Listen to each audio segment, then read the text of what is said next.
একটা সাবেকি খোপা আপনাদের সাথে শেয়ার করব। সাবেকি যেহেতু লুক নেওয়া হয়ে গিয়েছে, একটা সাবেকি আনার জন্য একটা সাবেকি খোপাও দরকার। এটাও একটা ইম্পর্টেন্ট একটা জিনিসের মধ্যে পড়ে, সাবেকি আনার লুক আনার জন্য। তো আমি একটা গাজরা বানিয়েছিলাম। এই গাজরাটা কাঁচা গোলাপের ছিল, সাদা আর লাল গোলাপে মিক্স করা। অনেক সুন্দর করে বানিয়ে নিয়েছিলাম, একটা প্রফেশনাল একটা যে হচ্ছে যে মালা থেকে শুরু করে সব বানায় একটা প্রভুর হাতেই। তো এটা আমি ওনাকে দিয়েছিলাম, বলেছিলাম এক্স্যাক্টলি আমার এরকম লাগবে।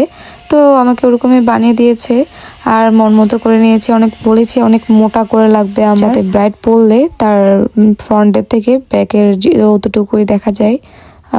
এটাকে এখন সিকিউর করে দিচ্ছি, লক করে দিচ্ছি পিন দিয়ে, যাতে বউ মানুষ অনেক নাড়াচাড়া করবে, তো অনেক রিচুয়াল আছে, সব কিছুই করবে, তাই যাতে না লড়ে।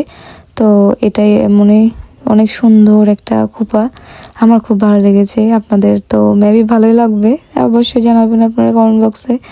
আর হচ্ছে আমি এখানে কিছু রিং করেছিলাম, তো ওগুলো উইং করেছিলাম, এগুলো ছোট ছোট করে আমি ক্লিপ করে দিয়েছি লাইনটা যাতে দেখা যেতে পারে। এটা হচ্ছে যে একটা চাবি কাটা, মেইন পার্ট হচ্ছে সাবেকি আনা খোপার লুকের জন্য এই চাবি কাটাটা খুবই খুবই দরকার। তো আমি দেখো তোমাদেরকে শো করবো এটা কিরকম লাগছে ফাইনাল লুকটা।